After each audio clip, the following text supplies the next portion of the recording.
मित्रांनो नमस्कार.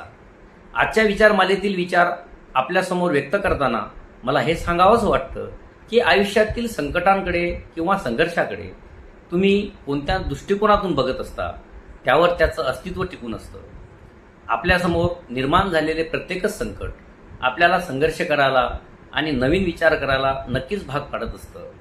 एक वेळ विचार योग्य मार्गाने करणे हे आपल्याला जमले की मग त्यातून बाहेर पडण्याचा मार्ग देखील आपल्याला नक्कीच सापडत असतो.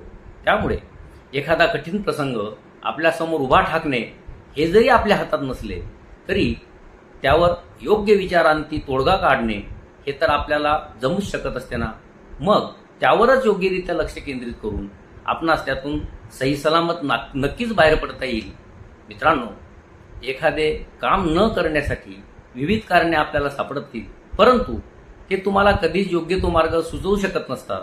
जसे की माणूस नेहमी जे आपल्याकडे नाही त्याच्या मागे धावताना दिसतो, मात्र यामुळे हातातल्या गोष्टींकडे त्याचे साफ दुर्लक्ष होत असते.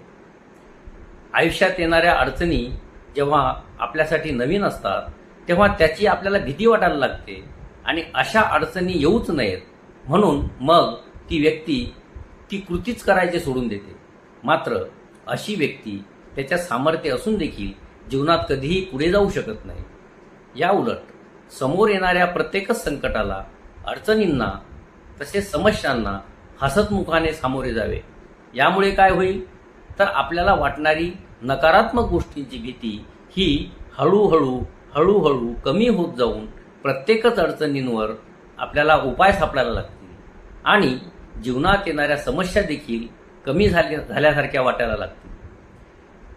जीवनातील या समस्यांना सामोरे गेल्याने या समस्या जरी कमी होत नसल्या तरी आपली सहनशक्ती मात्र वाढलेली असल्याने त्यांचा प्रभाव तेवढा आपल्याला प्रकर्षाने जाणवत नाही. एवढंच. मित्रांनो, जन्माने मिळालेली नाती ही ईश्वराची देणगी असते, तर आपण स्वतः बनवलेली नाती ही आपली खरी कमाई आणि खरी संपत्ती असते. आयुष्यात स्वाभिमानाचा लिलाव करून मोठेपण मिळविण्यापेक्षा अभिमानाने लहान राहिलेलेच कधीही चांगले असते.